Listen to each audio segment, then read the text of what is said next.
देश में लोकसभा चुनाव की तैयारियां शुरू हो गई हैं। लगातार बनते बिगड़ते गठबंधन का इस बात का संकेत है कि तमाम राजनीतिक पार्टियां 2024 में होने वाले लोकसभा चुनाव को लेकर अपनी अपनी तैयारियों में जुट गई है।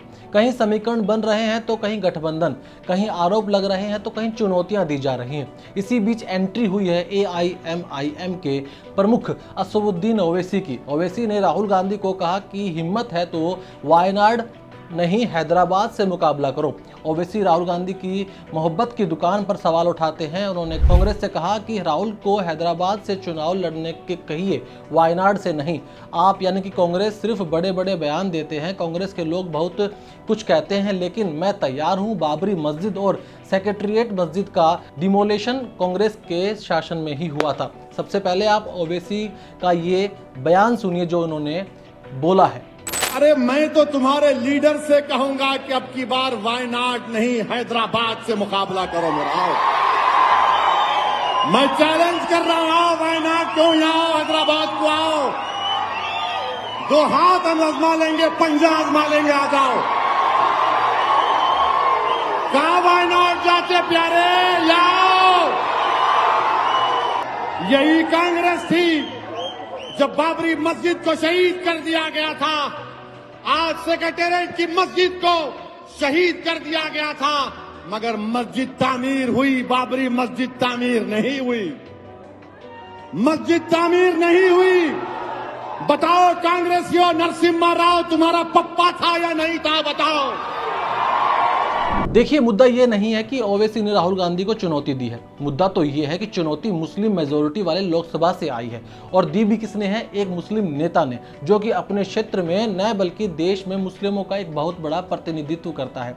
सबसे पहले हम वायनाड के बारे में जानते हैं कि आखिर राहुल गांधी ने अमेठी से सीधा वायनाड ही क्यों चुना। देखिए, शुरू से ही केरल का वायनाड कांग्रेस का मजबूत गढ़ रहा है। कांग्रेस नेता MI श्रीनिवास पिछले 2 बार से चुनाव जीत चुके हैं और यहाँ बीजेपी रेस में कहीं भी नहीं होती है। 2014 में MI श्रीनिवास ने CPIM को हराकर ये सीट जीती थी। इतना ही नहीं, 2009 में भी MI श्रीनिवास ने CPIM के M रहमतुल्लाह को हराया था। बता दें कि यह सीट 2008 में परिसमन के बाद सियासी अस्तित्व में आई थी। यह सीट कन्नूर, मल्लापुरम और वायनाड संसदीय क्षेत्रों को मिलाकर बनाई गई है। वायनाड में पिछले चुनाव के वोट शेयर देखें तो कांग्रेस को 41.21% वोट मिले थे, वहीं बीजेपी को करीब 9% वोट मिला था।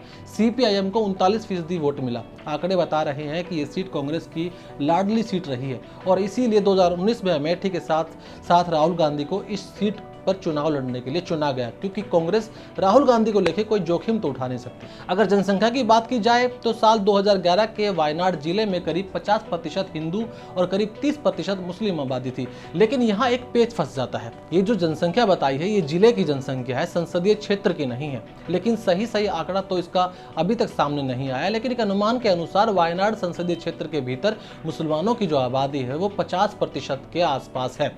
और इसके पीछे तर्क यह है कि वायनाड लोकसभा सीट में मुस्लिम बहुल्य मल्लापुरम जिले को काफी बड़ा हिस्सा जो उसके अंदर मिलाया गया। इसकी वजह से वायनाड संसदीय क्षेत्र में मुसलमानों की जनसंख्या बढ़ जाती है। अब जरा हैदराबाद की भी बात कर लेते हैं। हैदराबाद लोकसभा सीट पर मुस्लिम आबादी 60 से 65% है। 1984 के बाद से हमेशा ही इस सीट के ऊपर ओवैसी परिवार का दबदबा रहा है। लोकसभा क्षेत्र में आने वाली 6 में से 5 विधानसभा सीटों पर AIMIM का कब्जा है। अब यही सवाल है कि जहां मुस्लिम वोटर को कांग्रेस से बेहतर दावेदार मिलता है, उस कंडीशन में मुस्लिम वोटर अपने वोट का झुकाव कांग्रेस के बजाय उम्मीदवार की तरफ कर लेता है। बीते कुछ सालों में मुस्लिम वोटर का वोटिंग पैटर्न में बदलाव देखा गया है। एक तरफ जहां पहले मुस्लिम वोटर कांग्रेस का पक्का वोटर बैंक था, अब वो उम्मीदवारों के हिसाब से खिसकता दिखाई दे रहा है। यदि राहुल गांधी ओवैसी की चुनौती को स्वीकार कर लेते हैं तो ये उनके लिए आत्मघाती फैसला साबित हो सकता है, क्योंकि ओवैसी मुस्लिम वोटर में राहुल गांधी से ज्यादा ताकतवर नेता है। तो आप हमें बताइए कि क्या राहुल गांधी को ये चुनौती स्वीकार करनी चाहिए? क्या राहुल गांधी को वायनाड से हैदराबाद चुनाव लड़ना चाहिए? और क्या राहुल गांधी सिर्फ मुस्लिम आधारित वोट बैंक के ऊपर ही अपनी सीटों का चुनाव करते हैं? कमेंट बॉक्स में तीनों सवालों के जवाब जरूर दीजिएगा। अब मिलते हैं अगली वीडियो में, तब तक के लिए बने रहिए मेरे साथ, यानी क्लिक इंडिया के साथ। धन्यवाद।